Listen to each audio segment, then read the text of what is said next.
I'm going to share my screen and we can get started.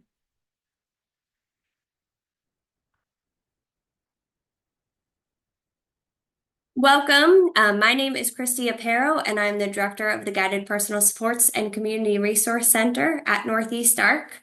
Today's topic is collaboration between schools and caregivers, and we have three fantastic presenters.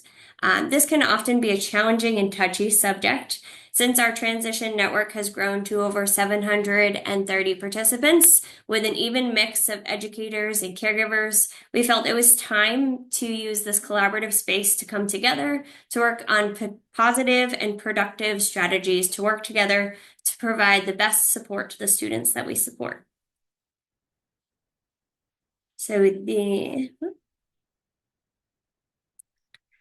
Northeast Transition Collaborative Network was created by the Community Resource Center at Northeast Arc. We host monthly virtual sessions about adult services and opportunities in the community, as well as the resource guide on each transition topic. So that resource guide will be emailed out to all of you after our session today, as well as the recording. We host quarterly professional development in person for educators, and that next professional development day is coming up in October. So at the end, we'll make sure to share that QR code so that you can sign up if you are interested. And then we are really excited to be partnering with the Andover YMCA to offer a transition to adulthood parent support group. While the support group is being held, the YMCA will be leading in a student inclusion activity. This will be a pilot, and we are hoping to bring it to other regions as well. So if you're interested in collaborating with us, please feel free to reach out to the Community Resource Center at ne-arc.org, and we would love to collaborate with you. So today we will have Kate Small, an education consultant from Empower Ed. Then we'll have Rebecca Stone, mediator and facilitator for the Bureau of Special Education Appeals. Rebecca Mueller, special education administrator from the Salem Public Schools. And then, most importantly, we'll be able to open it up to our collaborative network and open it up for a collaborative space for questions and answers and everybody to work together. So without further ado, I'm going to stop sharing my screen and Kate Small can take on over. All right. Good morning. Thank you, Christy, so much. And give me one moment here. I'm going to pull up my slides. Get this started for us. Okay, great. Hi, good morning. My name is Kate Small. I am an education consultant with a company called Empower Ed School Solutions. I'll tell you just a bit about our company in a moment. But I am going to be presenting around the idea of better together, powerful partnerships to promote student success. So really just thinking about some general best practices to really strengthen those connections between caregivers and school teams to really make sure that we are as productive as possible for our students. Empower Ed is an educational consulting firm that was founded in 2020 by Dr. Jenna Mancini Rufo, really with a mission to lead inclusive change. So we are currently partnering with 17 states across the United States. We work with state departments of education as well as individual school districts to really look at the special education services that they provide and to potentially shift them to be as inclusive as possible. We absolutely have a special place in our hearts for Massachusetts. We work with a number of districts within your states, so we really enjoy that partnership, and it's been great to kind of see how things work within your state and learn more about the supports you provide for students. And I love to begin with this quote here that parents are a child's first and most important teacher. This is really a fundamental belief of ours at Empower Ed. And we feel that this is just such a helpful way to kind of frame building partnerships between home teams and school teams. Parents and caregivers really have the ability to kind of see a student across so many different settings. They have a historical knowledge of who the child is that we're planning for and supporting. And of course, they kind of get to see the child through every phase of life, whereas the school team sees a snapshot, if you will, of that child's development and their skills. So when we operate from this belief, we're really able to avoid a situation of serving as competing factors. So here in this image, of course, you'll see caregivers and school teams kind of going in two separate directions. So, competing factors are all of the different priorities and perspectives that we have as individual supports of a student that can sometimes make it difficult to come to an agreement on what we feel is best for a student and to really make the decisions that are best for them. This can often lead to tension amongst caregivers and school teams. It can lead to disagreements.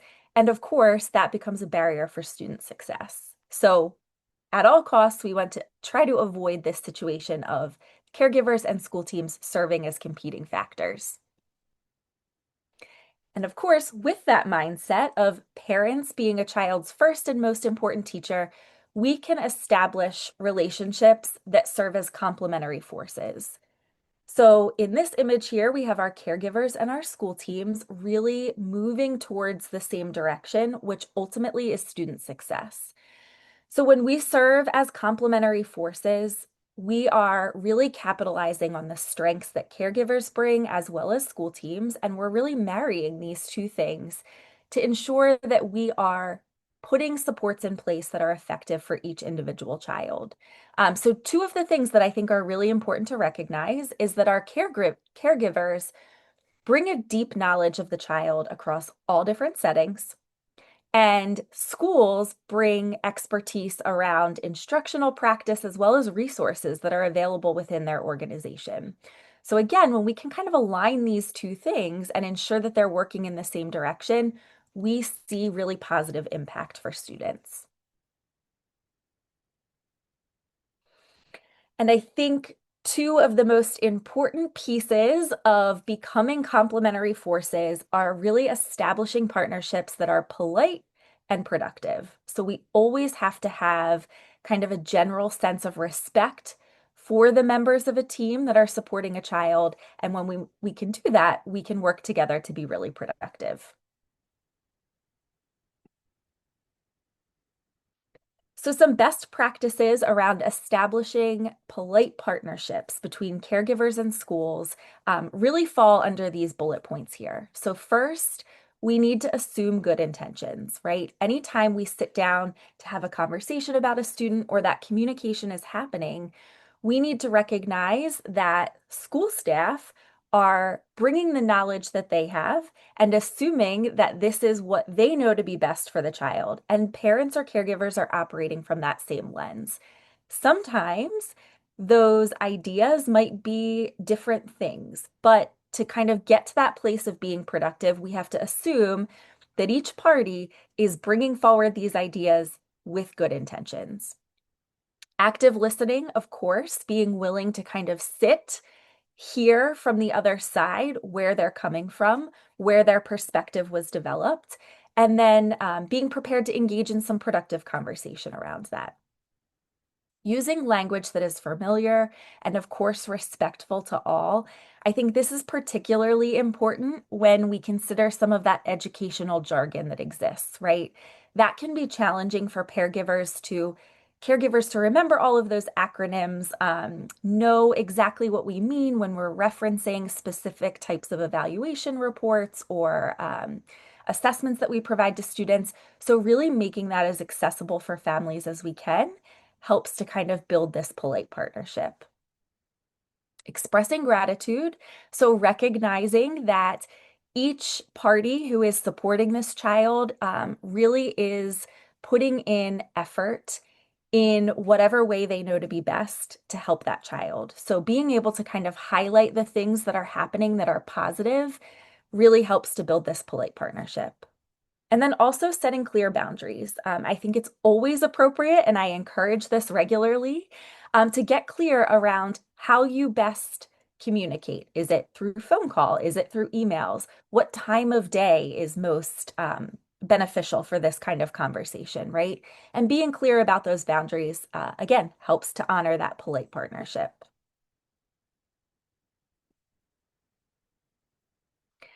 And then we think about productive partnerships. So once we sort of have that positive connection made between caregivers and families, how do we move into a place where we can really start to work together collaboratively to make decisions with and for students that are best?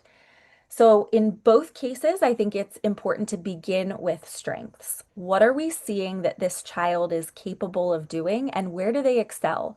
Um, any of you on this call have likely sat in an IEP meeting before where strengths were not the center of the conversation.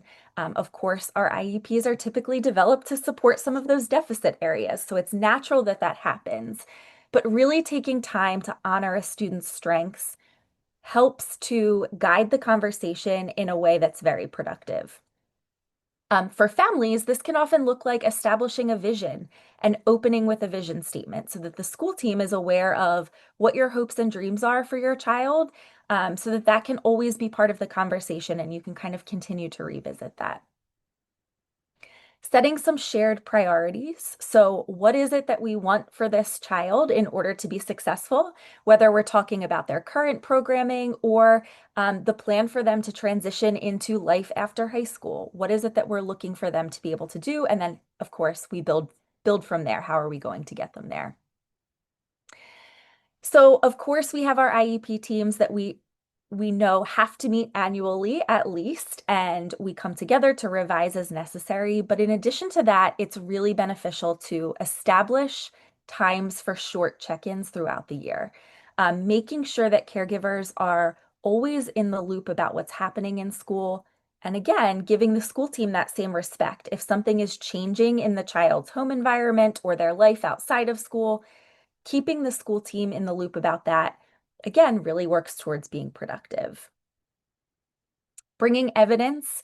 So I think we often jump into conversation without having specific examples of student work to look at so that we can understand the strengths and needs more visually, if you will. So oftentimes bringing evidence of what we see that the student is doing really well or areas where they're struggling can really kind of help to educate everybody on the team and also get us on the same page in terms of ideas and strategies that can be beneficial to that child.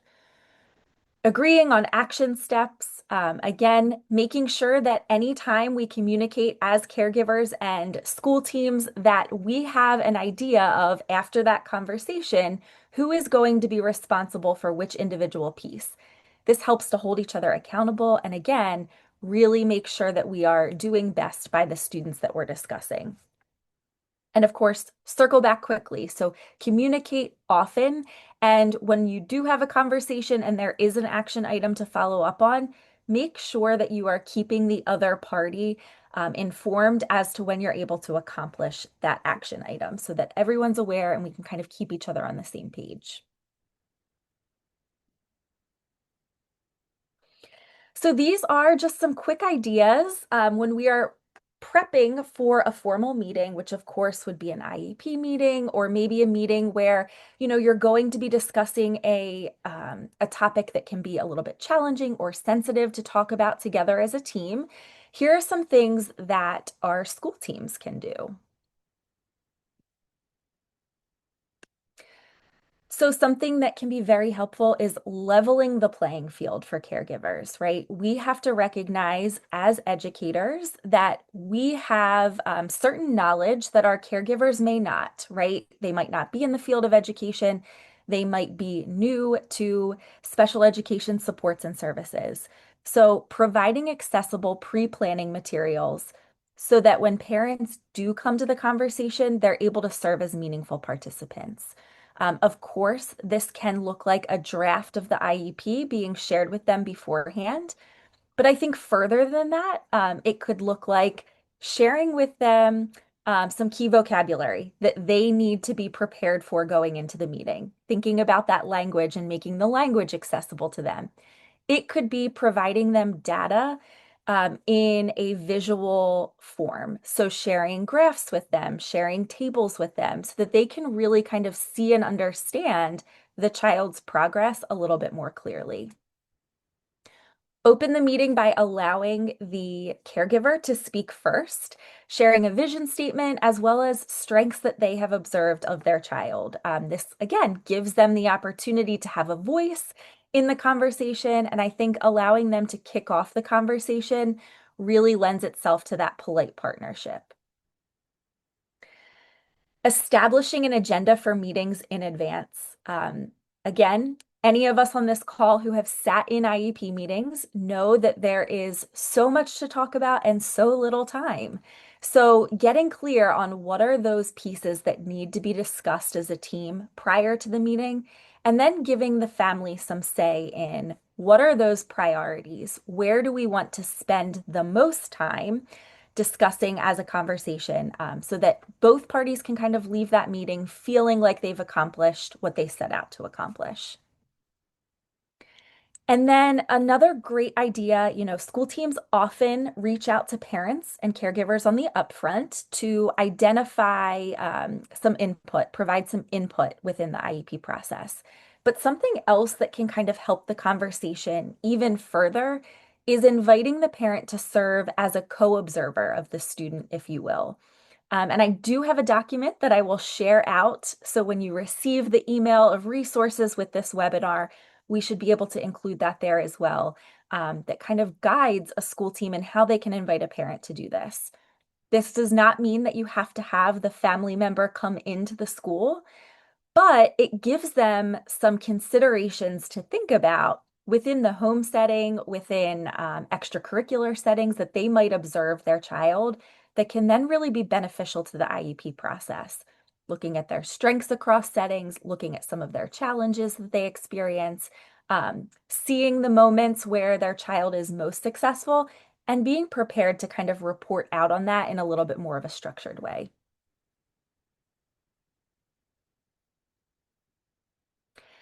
And then on the other side, one of the ways that our caregiver teams can prepare for these formal meetings is really taking advantage of that home field advantage, if you will, right?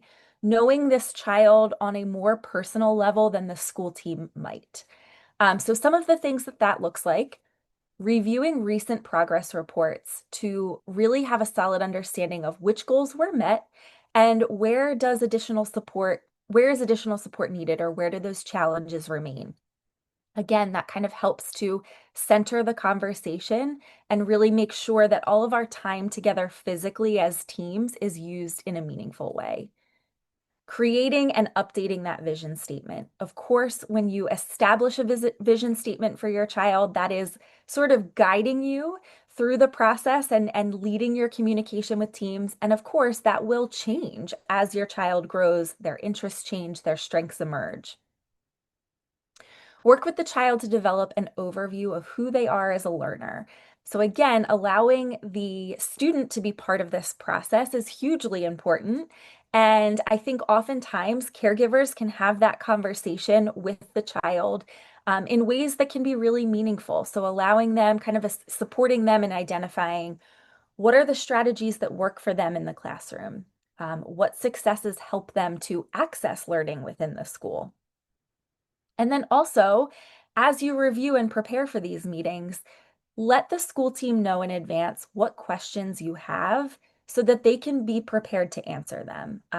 Again, really valuing the time that we have together in person or virtually if your meeting is happening virtually, but really getting upfront so that we can use that time in a way that meets the needs of everybody at the table.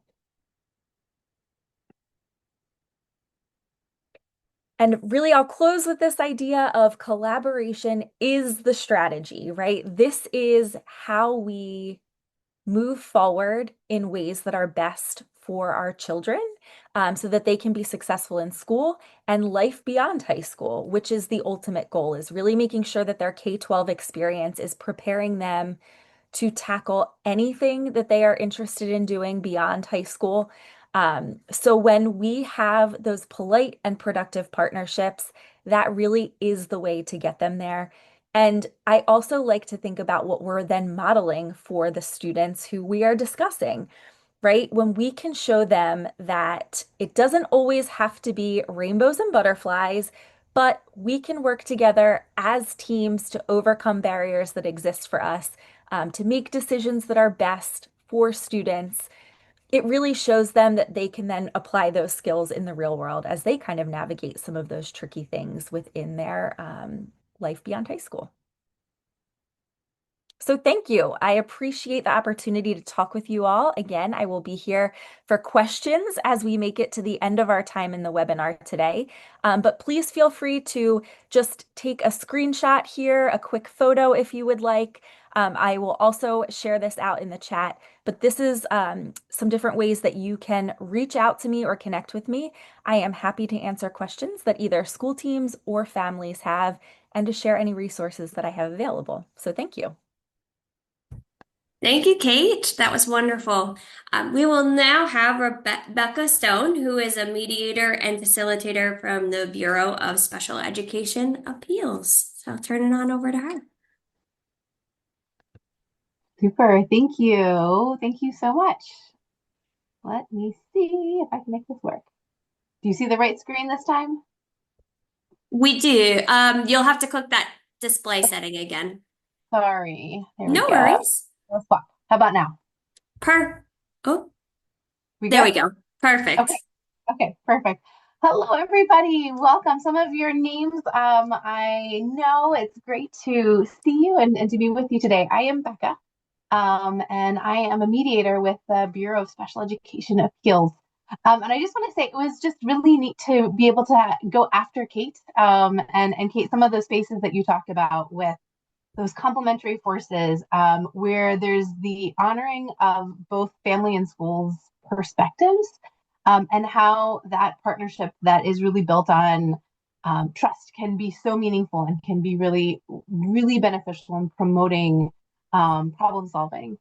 And so I think that is such a great kind of leaping board from then where I'm coming from, and the lens that I see things through. Because what I'm going to talk to you about today there are times when, even with partnerships and even with kind of that polite, productive, collaborative process, families and schools can still be at an impasse, right? They can still see things differently. And so, what I want to talk with you about today is just some options, and some ways that when families and schools get stuck, you can think about doing some other options. And I will just say, part of what we do at the BSEA is lots of presentations. And so, if as you're listening to me talk, you say, "Oh gosh, I want you to come and present to the other folks in my school," or "Oh gosh, here's a CPAC," please reach out. And if it's not me, I'll connect you with somebody. So know that this isn't one and done. We do this all the time. It's one of our favorite things to do. So I'm going to get started. So just a few big picture spaces. Many of you might have heard of the Bureau of Special Education Appeals. We are a state agency. Really important to know that we are separate from the Department of Ed. We are not part of DESE. Our agency falls under the Administrative Law Appeals. And I think that distinction is important because it really creates that separation and that space for individuality of who we are and what we do at the BSEA. So in that box right there, you'll see that there's kind of several different spaces about what we do at the BSEA. I'm going to focus in on mediation and facilitated team meetings today, but I just want to kind of bring your attention to the other ones that are there as well. So the BSEA is the ones, if there was a hearing that was to be filed.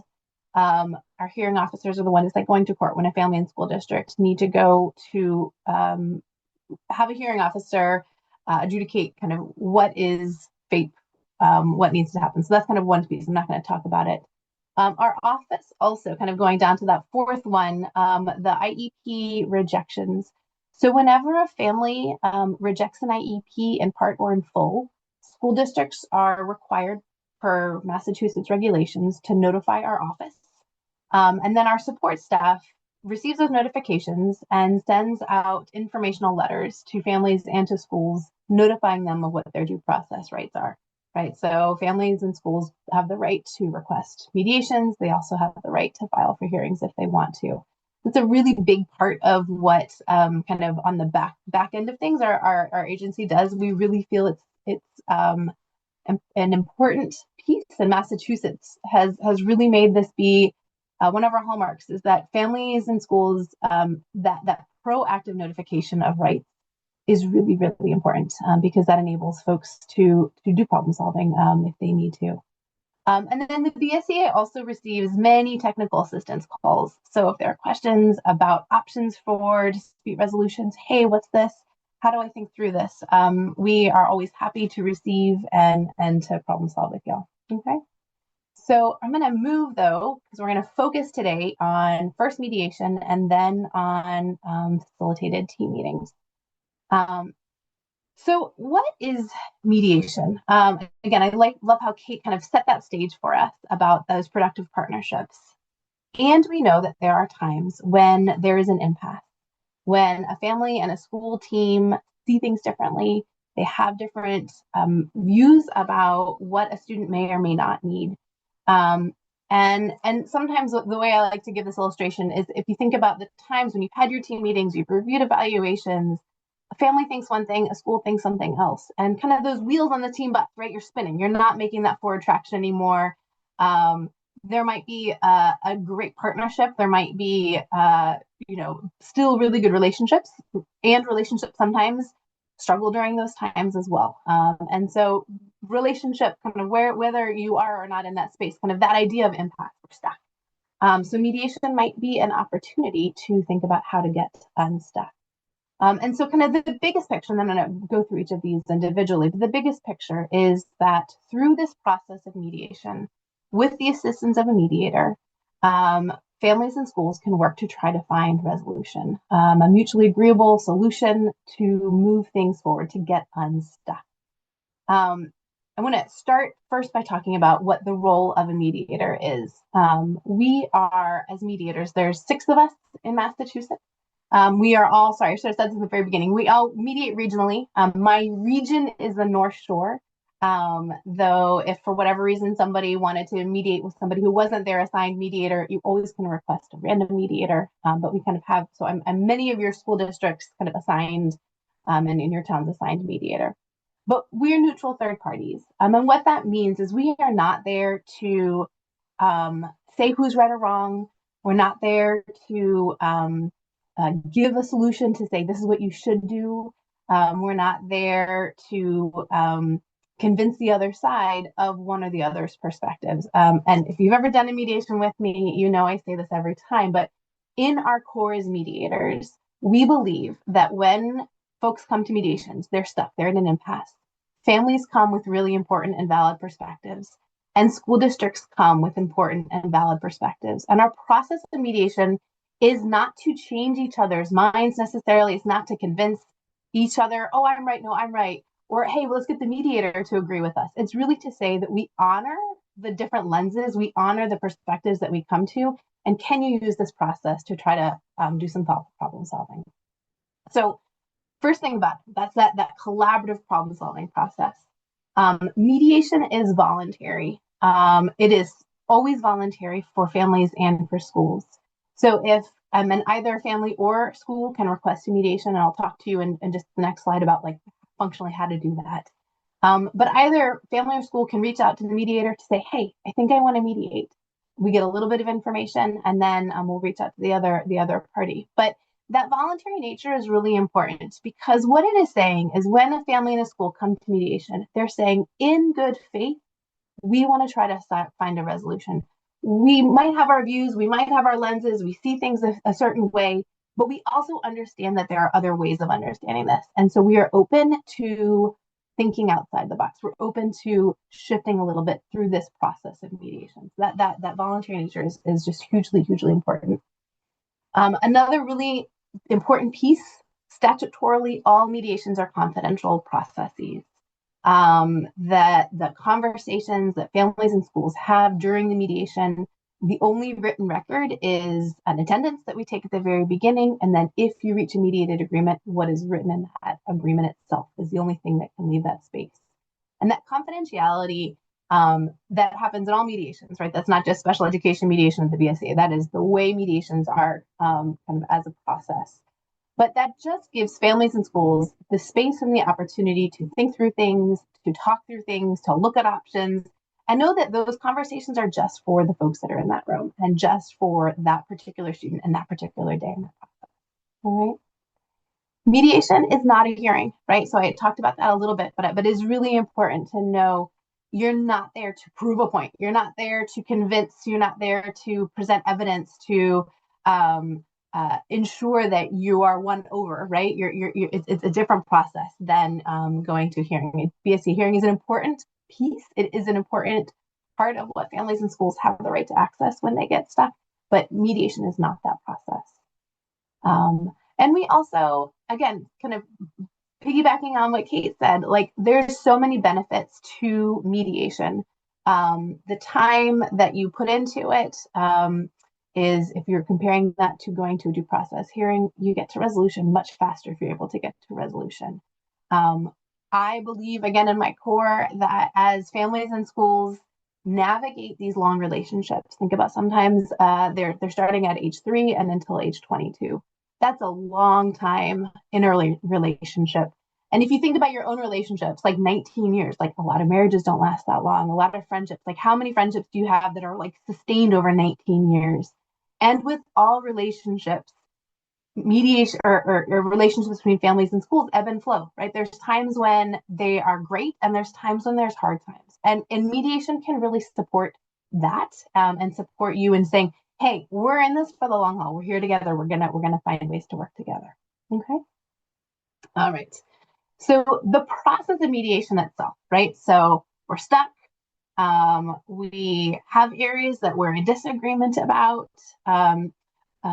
We encourage people to think through, have you had a team meeting to talk through those areas so that you really know that you're in an impasse? Or if you're like in the process of doing evaluations, you probably want to finish those evaluations first to say, hey, we've got some new information. Where are we?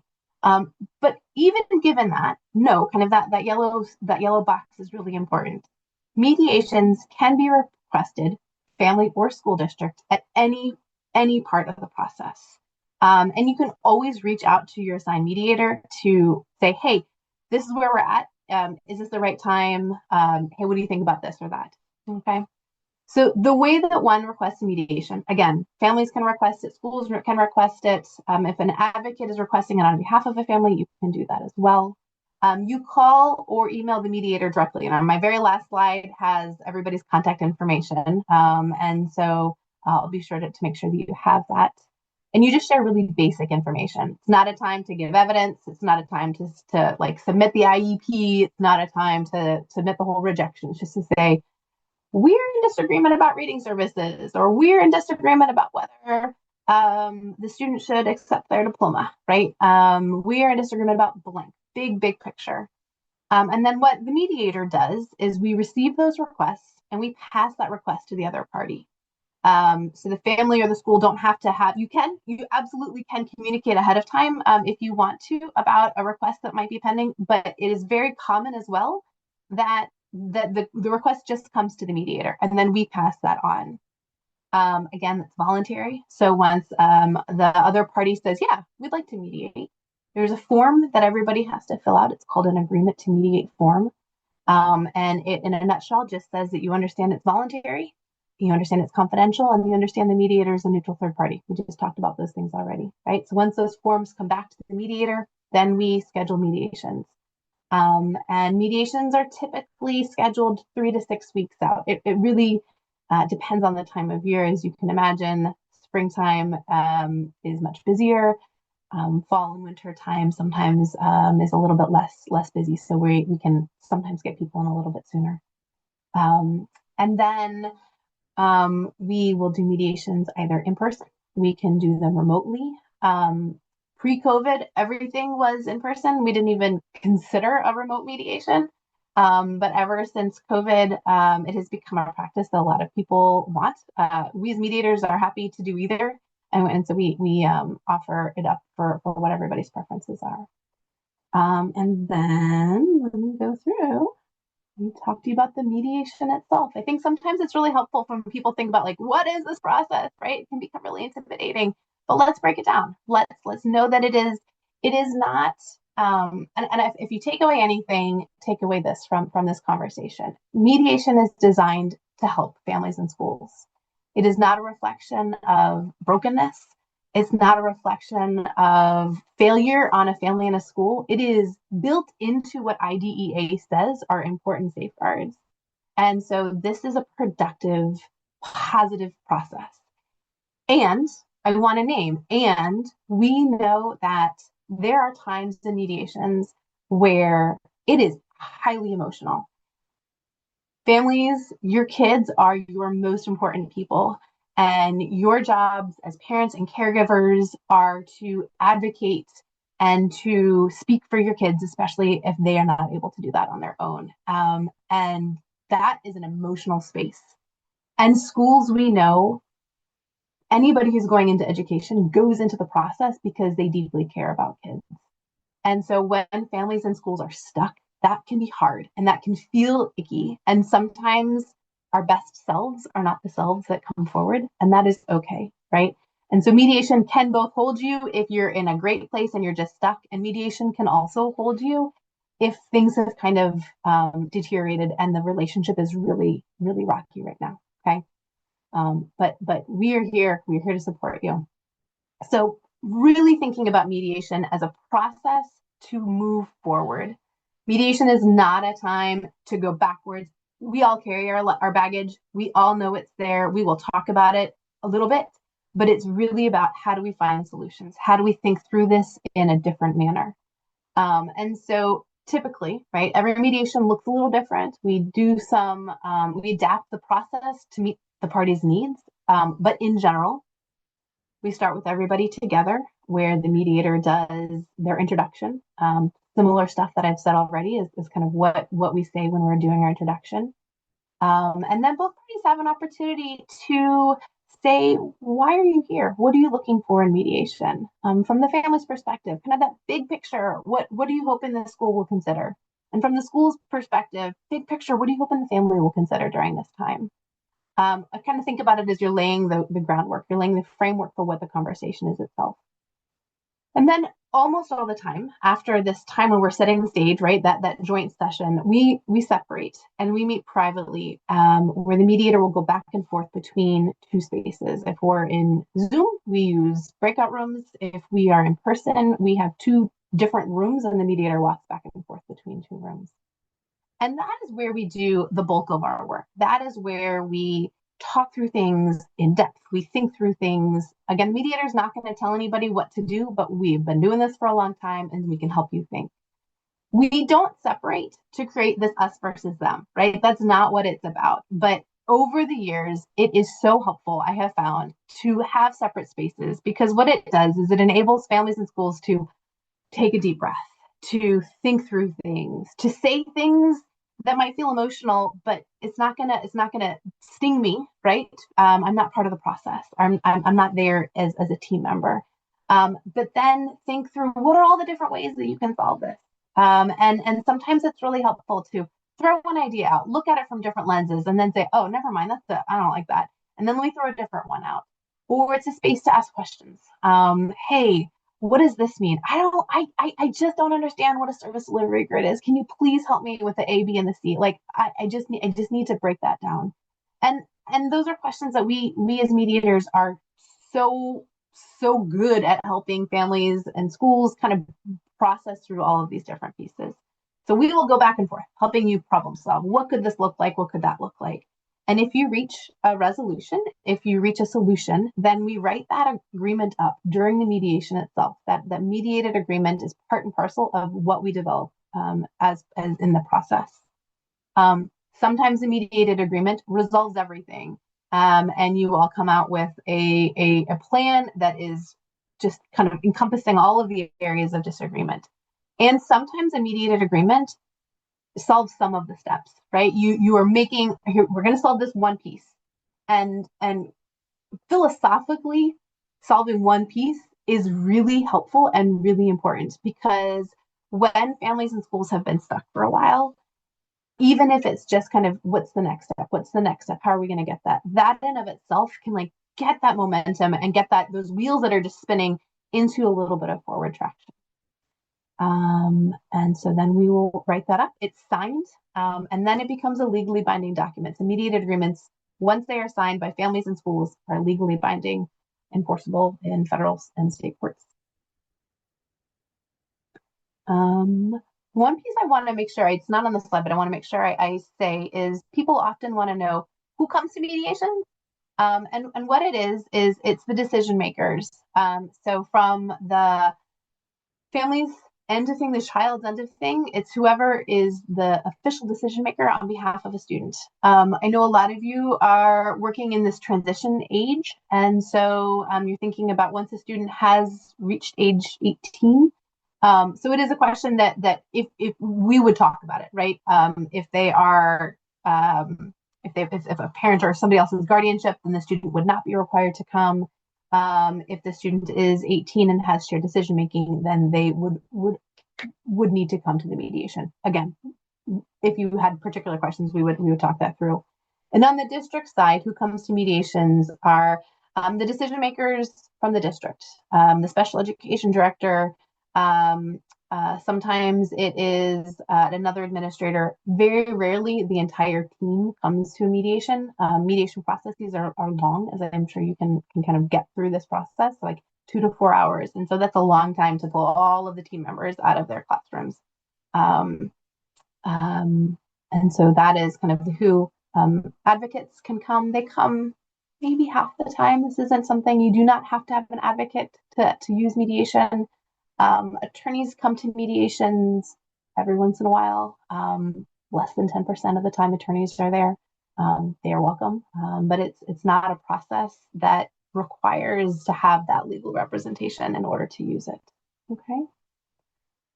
And then, okay, so take that mediation hat off. And this is like the super fast overview. And I'm sure there's lots of other questions like, what about this? What about that? So take your mediation hat off, and then we're going to put a different hat on, which is a facilitated team meeting. All right. So kind of when we went back to that first slide, there were these different spaces: mediation versus a facilitated team meeting. Hopefully you have a little bit of a better sense about what mediation is now. But a facilitated team meeting is a time when somebody from the BSCA, a facilitator, will come to a team meeting. We come to support the team meeting, to support the conversations, to support you all working through the agenda, through getting through what is required of the business of the team meeting. It is always voluntary. So if a family or school wanted to request it, we have I'll have a slide in a second. You would reach out to the person who's the coordinator of facilitations. But both parties would need to say, yeah, we want this person there. And then they come. So I mediate in the North Shore. I would never be your facilitator. So it would be a different person from the BSCA. And they are there to support you. They will interrupt if they feel they need to interrupt. They will sit if they just feel that their presence is kind of what's going to help that meeting. They can be there to answer big picture technical questions. But they're not there to say who's right or wrong, right? They're not going to interpret the law. They're not going to interpret what FAPE is. They're not going to interpret evidence to say this is what should or shouldn't happen, or this is who's right about any of that. But really think of it as a person to support you all. Sometimes it's through difficult conversations. Sometimes it's through long meetings that have a hard time getting over impasses, right? So if you get stuck, right, maybe they can help you say, you all have had a nice conversation about this, or a difficult conversation about this, and you still have 3 more things to talk about. And so it's time to move on. It's time to move forward. Okay. Currently, all of the facilitations that we do currently are remote. So we are not able to come to a team meeting in person right now. Okay. That was a really short and fast overview of the BSCA. There might be more questions than answers that I just gave you, but I just want to show you real quick. So here we are. Myrto Flessis is the coordinator of mediation and facilitation. She's amazing. If any of you have ever encountered her, Rebecca Komisky, she's the other one at the top of the screen. She is the person who runs our facilitation program. So she does all the coordinating of facilitations. And then the six of us down there are the mediators. And if you weren't really sure who the mediator might be, like, I'm sure if I'm in the North Shore, technically, according to the BSCA, just reach out. We will let you know who the mediator is assigned. And also know if at any time you don't want to work with the assigned mediator, you can always request a random. Okay. I think I'm done. Excellent. Oh, thank you so much, Becca. That was so informative. I really appreciate it. And so glad to open it up at the end to additional questions. So now we will have Becky Muller, who is a special education administrator from Salem Public Schools, and is here to talk about additional support strategies. So I'll pass it on over to Becky. Hi all, nice to meet you. Let me get my tab up. Okay, can you all see this? Yes, we can. Perfect. Awesome. And just as a caveat, I am in the school right now. So if you hear children, they are right on the other side of the door as me. So just so that we all know. So nice to meet you all. My name is Becky Muller. I'm a special education administrator in Salem Public Schools. And today I want to talk to you about how I approach family partnership in the IEP process and how I work through collaboration with families in my role. Let me see if I can move this. There we go. Okay. So before I get started, I always like to share a little bit about myself.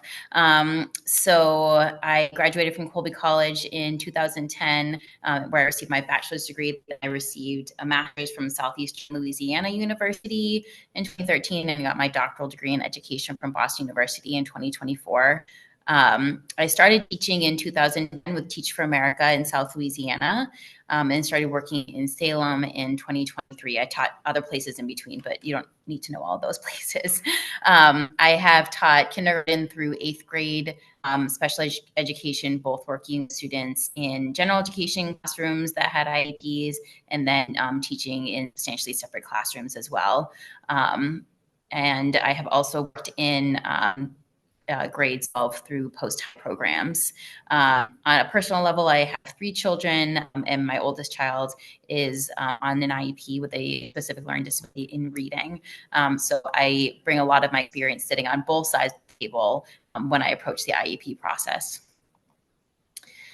So before go into sort of how I approach family collaboration, I do want to sort of ground us in what is the regulations, because I think it is really important to say, okay, what is the minimum, right? What is the bare that we are looking at? Because obviously when I'm approaching IEPs and when we're approaching them as families, not just the bare minimum, but it is important to understand regulations say. So the Department of Elementary and Secondary Education says that parental involvement really includes these few key things. So parents must give consent prior to an evaluation. Parents can revoke their consent at any time. Parents have the right to observe school programming.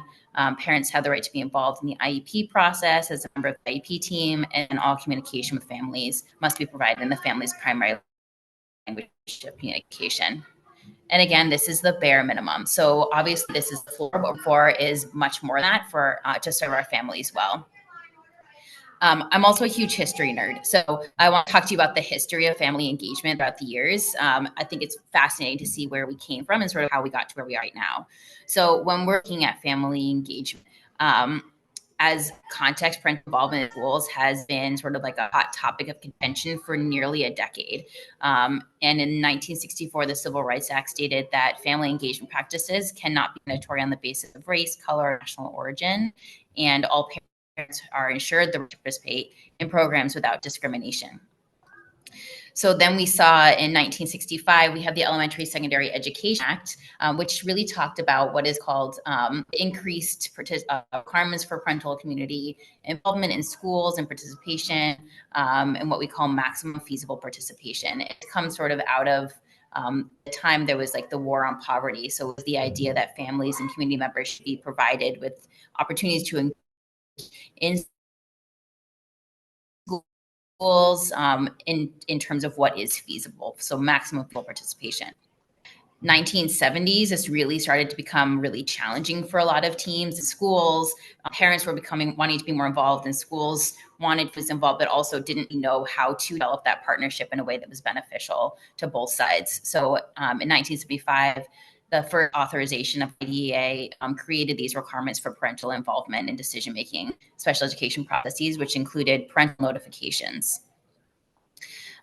This continued on into 1981. Now we have families are more involved and they realize they want more access and they want more rights, which is a good thing. So in 1981, we have the reauthorization of the Elementary and Secondary Education Act.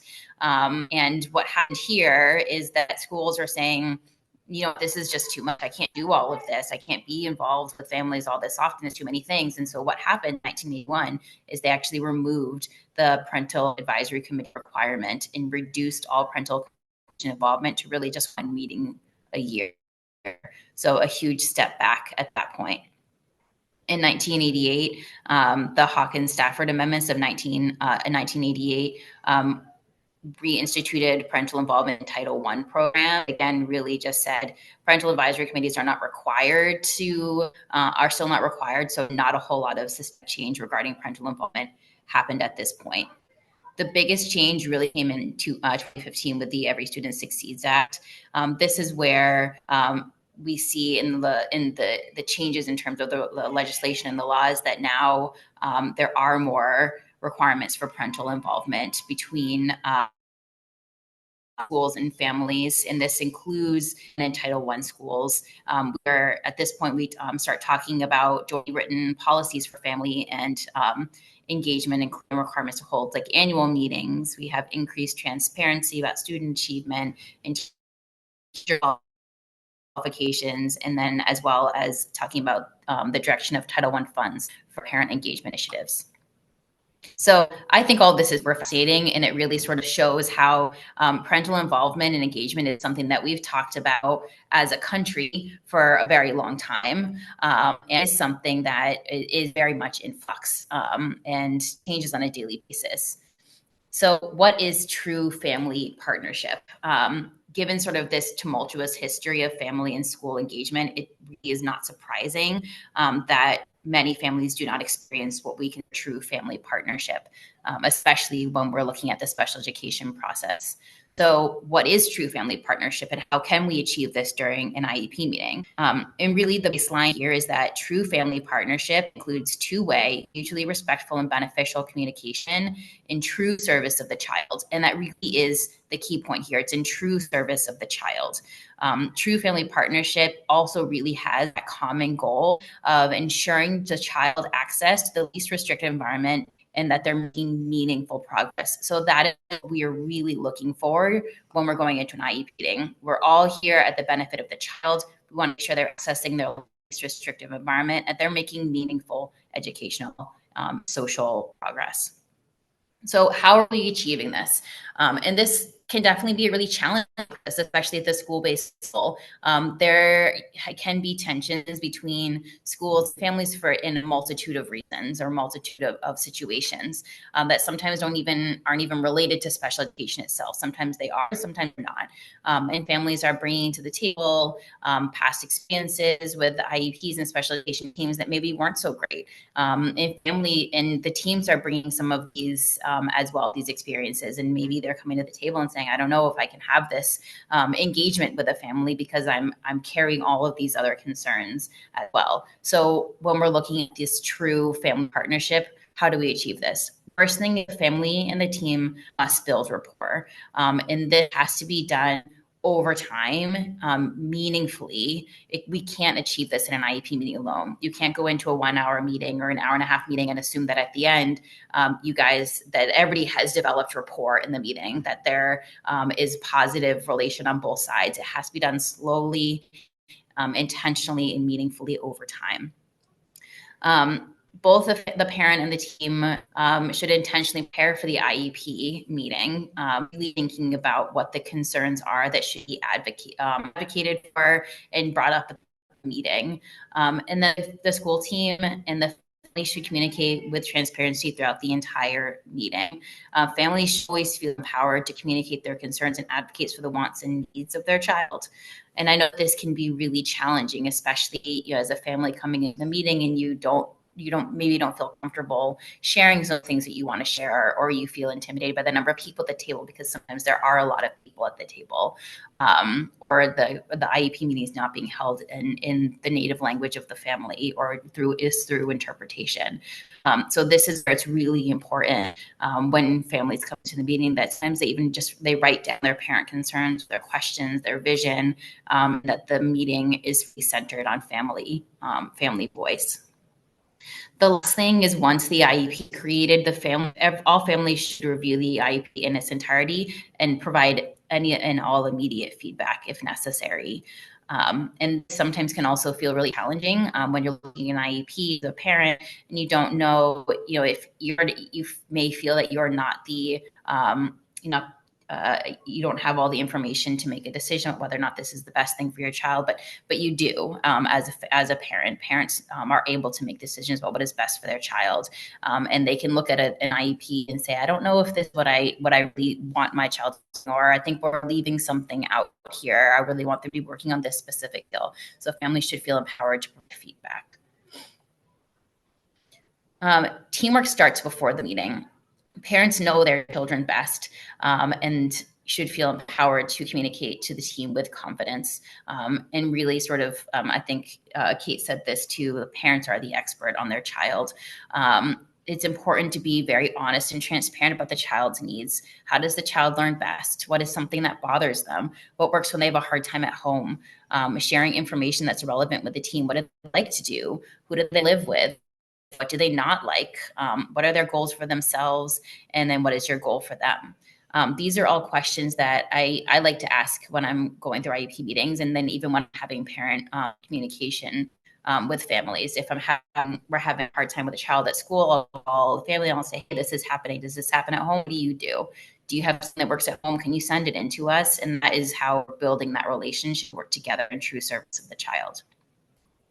The last thing is just advocate, continue to advocate for the child. It may really feel uncomfortable, but change is not made unless it's asked for. And we really have to think about what you want for your child going forward, and the team wants to hear that input as well.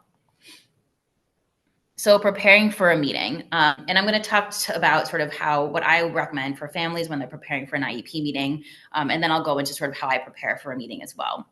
So when parents are preparing for a meeting, the biggest and best thing, the most helpful thing that I find as a team chair is when they prepare their parent concerns.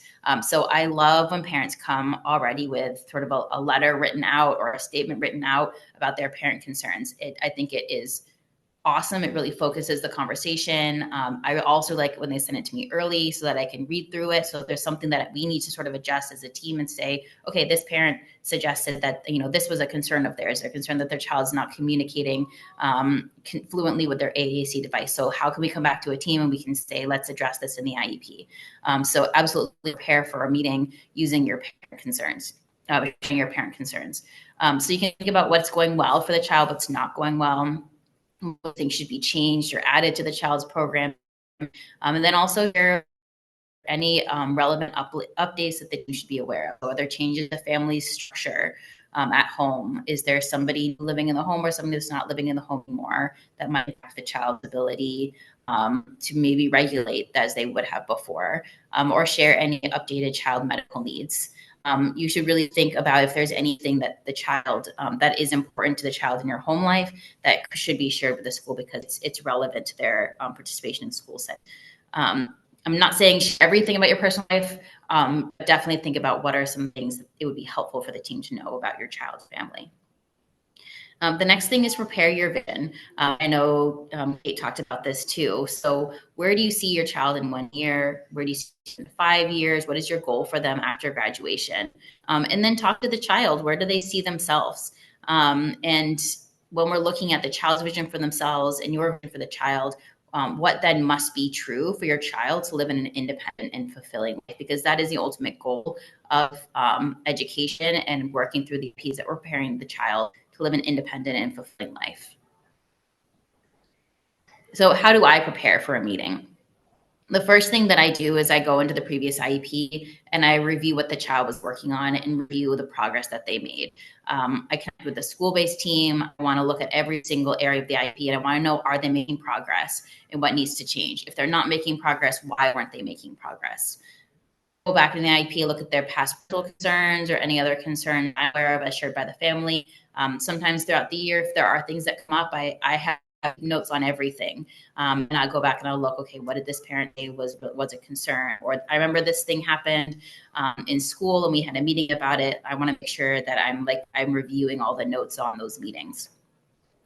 And then if parents brought up concerns, were those addressed over the last IEP year? Or were they not addressed over the last IEP year? I also look at any unresolved rejections and I try to determine if there's anything that had been previously rejected that we need to address in this meeting or we need to address in the upcoming year. And then lastly, I go and visit the child, which obviously is a little thing, right? But it's really important. I want to go into a meeting and I want to be able to tell parents, I know who your child is. I have seen your child, I've interacted with your child, and that really goes a long way with building rapport. So during the meeting, it's the responsibility of the team chair to ensure that the meeting is child-focused and based. So I take this really, really seriously. The meeting is about the child. It's not about the team that's in the room. It's about the child, and it's asset-based. I very much value positive IEP meetings. I want to know that the child is doing well. I want to hear the things that the child does well at. What do they like? Want the child to be elevated in the meeting because we're talking about the child. We're also going to elevate parental voices and center them during the discussion and the conversation, and those should be reflected throughout the IEP as well. If during an IEP you as a parent do not feel that the meeting is child focused or asset based, you should feel empowered to stop the meeting and address it. And I know it can feel a little uncomfortable, but you can stop the meeting and say, hey, you know what? I'm feeling like we're not focusing on my child. I can focus on my child's strengths right now.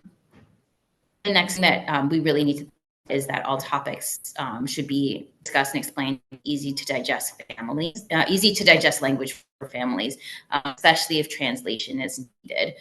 So during meetings, I really try to avoid the use of jargon.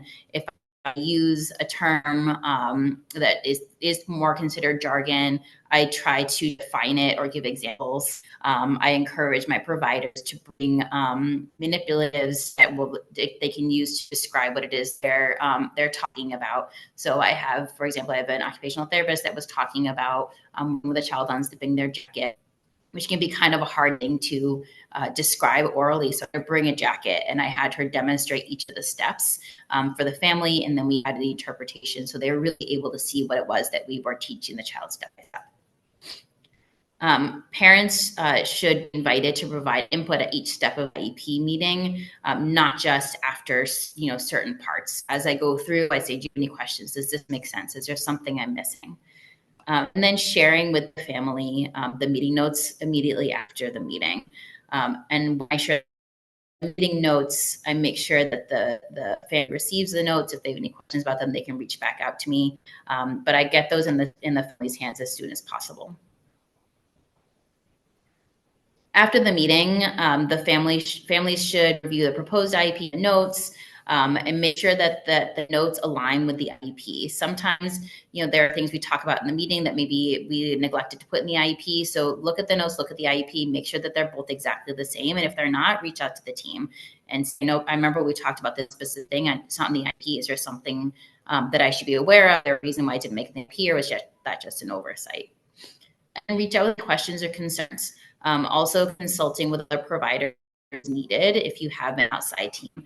Sharing the IEP with the outside providers, asking them if this sort of aligns with what they're thinking the child needs, and then making sure to respond in writing. When you're responding in writing, you can accept an IEP in full or in part, and then you could share any rejections that you have as well. So what happens when you disagree? And I know sometimes, this is an uncomfortable thing, and some people I don't want to disagreement. I don't want to send a rejection or whatever. I can tell you, I personally love rejections. And the reason why I love rejections is because it means that there's something we need to work out right now that we weren't on the stage about. Obviously, I want everybody to be on the same page, but if we're not, I want you to tell me, because that means that there's something that I didn't hear maybe during a meeting, or something that we didn't come across and you noticed it. It's important that we are on the same page. And so if you have to reject anything in the IEP, I'm never upset about it. I enjoy hearing what needs to be changed. So if you're sending a rejection, submit all rejections in writing to the team chair as soon as possible. Districts review all of the rejections. Sometimes we can't make all the changes, but we try to do what we can do. But districts should respond to every rejection that you make. So parents can reject part of an IEP. They can reject the absence of something in the IEP. So for example, a family could say they reject the absence of a service on the service delivery grid. That's rejecting the absence of something on the IEP. And there's absolutely, like I said, nothing wrong with rejecting any or all parts of the IEP. I really view rejections as an opportunity to get clearer. If you rejected something, I take a step back and say, all right, we need to recalibrate, get on the same page. And I really find that rejections are a way to make our team stronger, make our IEPs better. Again, here it is. There's nothing wrong with rejecting an IEP. I review them to get clearer. And if you rejected, we just need to recalibrate. There's nothing wrong with that. So family engagement beyond the IEP. Special educations are not the education meetings are not the only time to get families involved. We shouldn't see our families just once a year. So true family partnership is something that is built slowly and intentionally over time. It cannot happen in one meeting alone.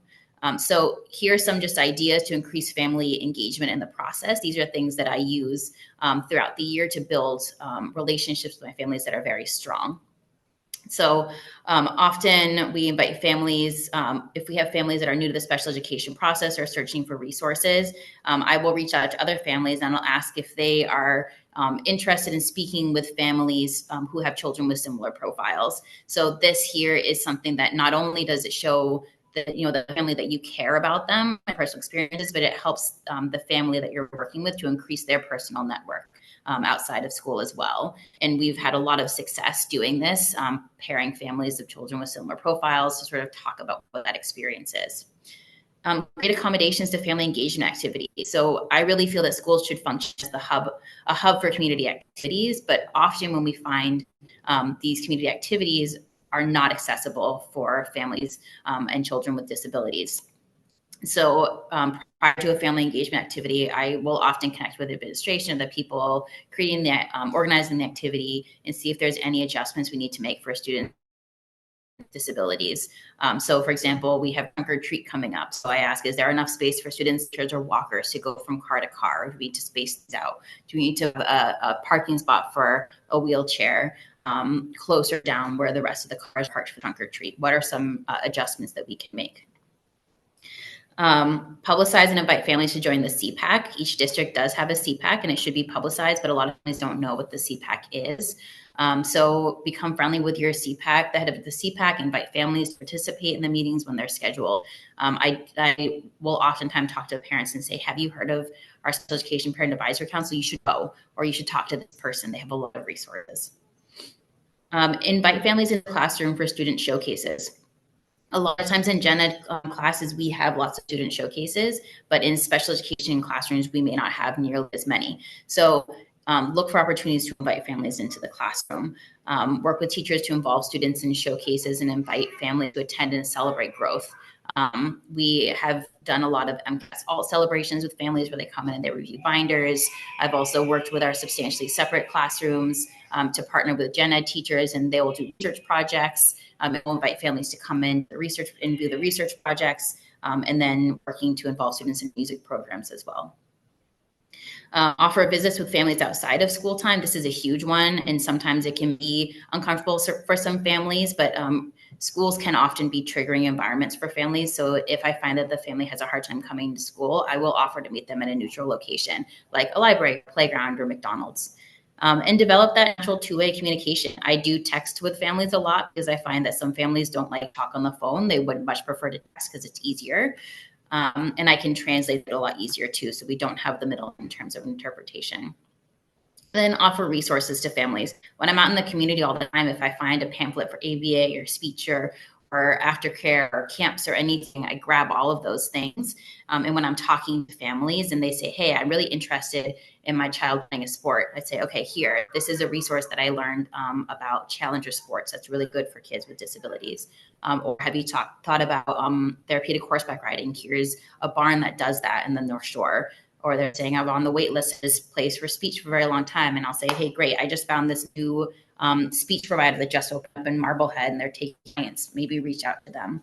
And this really shows the families that you're involved and you care about them and you want them to get the resources that they need. So this year I found this quote and I think it's really important. Never forget that every student is someone's child, and parents want to hear that you see the good in their child. And that's really, at the end of the day, what we want for our family partnerships. We're working with families to tell them about their children, to tell them all the good that their child is doing at school, and share in that joy with them. So that is all I have. Thank you so much. And I will pass it back to you.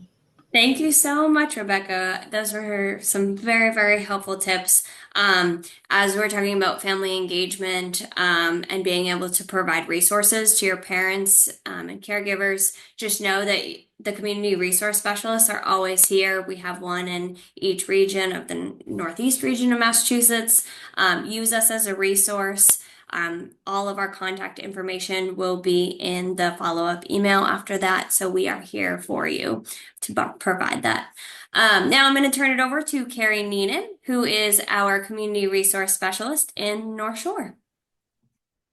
Thanks, Tracy. So now we have about 15 minutes for question and answer. So if anybody has any questions for any of our speakers, feel free to put them in the chat, or if you raise your hand, I can call on you or you can unmute. And we'll get to some questions. I was just going to open it up with one question I had for Kate. You had mentioned that you suggest having like smaller check-in meetings throughout the year rather than just, the one big IEP meeting. How do you suggest that parents do that as far as like the IEP document? Do you have them actually like put information in the IEP about that, or is it more informal check-ins you're talking about? That is an excellent question. Oftentimes, what I help school teams and families think about is that idea of the section of the IEP. I say this all the time. I think it's an underutilized section, which is supports for school personnel. And one of the things that I often suggest is looking at that and thinking about, okay, how much time does a school team really need to connect on the specially designed instruction that we've developed for a student, and then outlining that in the supports for school personnel section. Often what I recommend as well is just noting in there that parent will receive communication after that touch point has happened amongst the school-based team.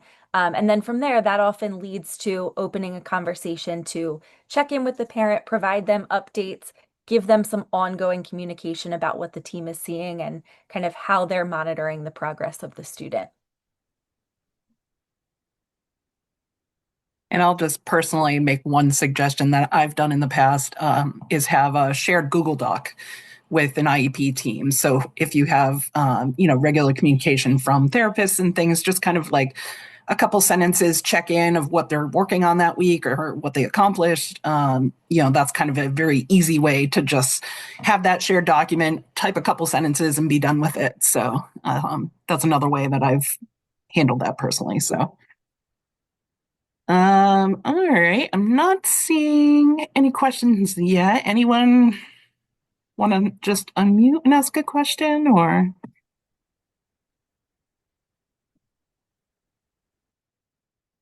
All right. Well, I'll ask another question.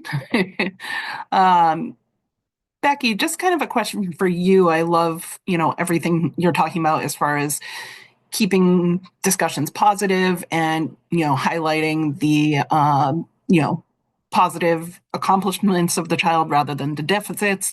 I think that sometimes, or a lot of times, that doesn't always happen in the IEP meetings. Sometimes I think, especially from what I've heard with older children and, getting to transition age, there tends to be more of an assumption that they should know better for certain behaviors or things like that, that they're more conscious of what they're doing. How do you suggest kind of like reframing that discussion to a more positive way from a parent perspective if that happens? Yeah, I think that's a great question. And I think that this does unfortunately happen a lot because obviously as our kids get older, we do have changing expectations for their behavior and their engagement in school. So during the meeting, if you're feeling like there is some, more like deficit-based language, or it's not asset-based, or the child should know better, they shouldn't just be doing X, Y, or Z thing, stopping the meeting and saying, I just want to go back and center this conversation on what the child is working on right now in the moment, related to like social skills, or related to self-regulation, or their ability to inhibit their responses or their impulses. I think that is something that's really impacting maybe this behavior in this moment. So how are we going to look at developing some of these lagging skills that my child is having that's leading them to engage in this more maladaptive behavior? So that's sort of how I would approach it. I would say like, yep, that I absolutely want my child to not be doing X, Y, Z thing. But how are we going to address that in school so that they can learn those skills? I can do my part as a parent at home, but what are we doing at school to teach them the skills that they need to not engage in those behaviors going forward? Great, thank you. Rebecca Anderson, you have your hand up. I do. Hello, everyone. My name is Rebecca Anderson. I am the Northeast Region's Family Support Director for DDS. And I actually don't have a question. I have a comment. Actually, I have two, maybe three comments. First of all, as the Family Support Director, a great deal of the work that I do is regarding supporting families, kind of is in the title. And each year I kind of pick a theme to kind of focus my work that I'm doing with families and centers, providers, and staff. And this presentation is exactly what my theme this year is, which is communication collaboration increases family capacity. I happen to like alliteration. So I've been following that theme, and I think one of the biggest things is that families really need to embrace the fact that they know their kid best. And learning how to be a strong advocate is really challenging as you also just like live life and have other commitments and a job and family and so forth. So finding time to then educate yourself and increase your self-confidence on advocacy is a great deal of work. The Department of Developmental Services funds a family leadership program that applications are open right now. We have in person as well as virtual. Family leadership training is all around advocacy, teaching families how to be strong advocates, which is both in the IEP process as well as the whole big picture of life and the community. And we have had people come out of the family leadership program, which you don't have to be eligible for DDS services to apply, and go on to hold huge positions in government and business and corporations and schools, and as well as become fabulous advocates for their family member. So I encourage people to look into that if there's an interest in learning about advocacy that is in part all that we just talked about today, but also can be much larger than that. I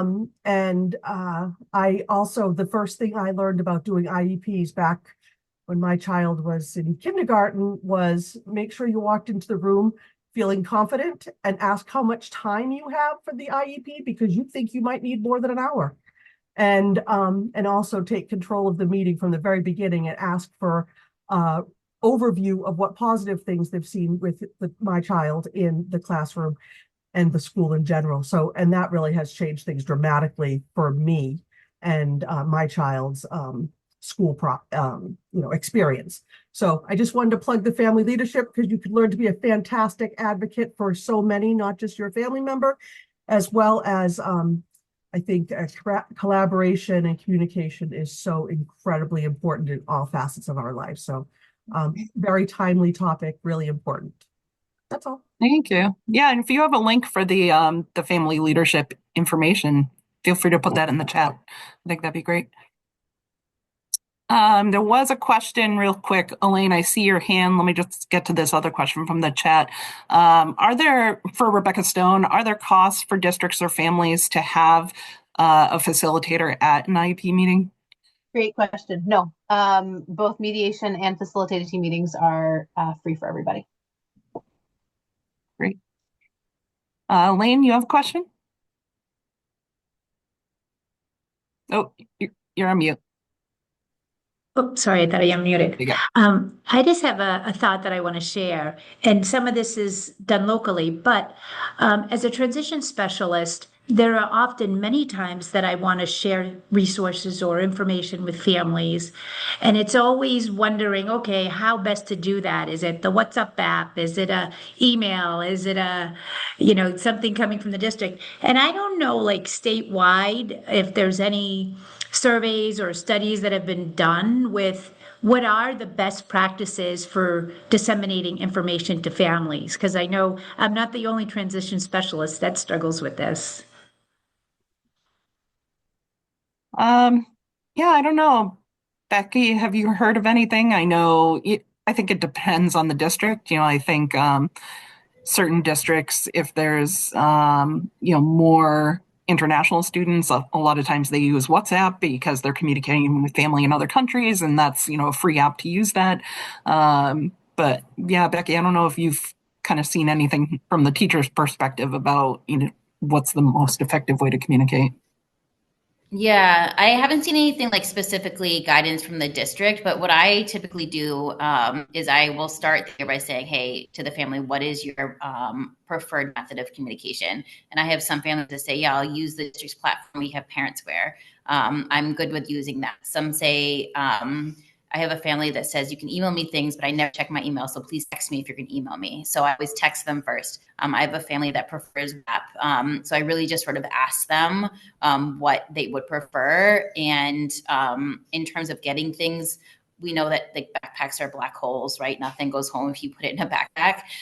So I will text pictures of the resource that I'm sending, and I'll say, I'm sending you this pamphlet, and I'll text it and I'll put it there. Or I'll get on the phone with the family and say, I found this really great resource, and there's an online informational form. Do you mind if I sit on the phone with you while I fill it out for you, especially if it's only in English and the family's not native English speaking? So that's sort of how I approach it. And I've found some good success that way, but obviously it is very much a challenge.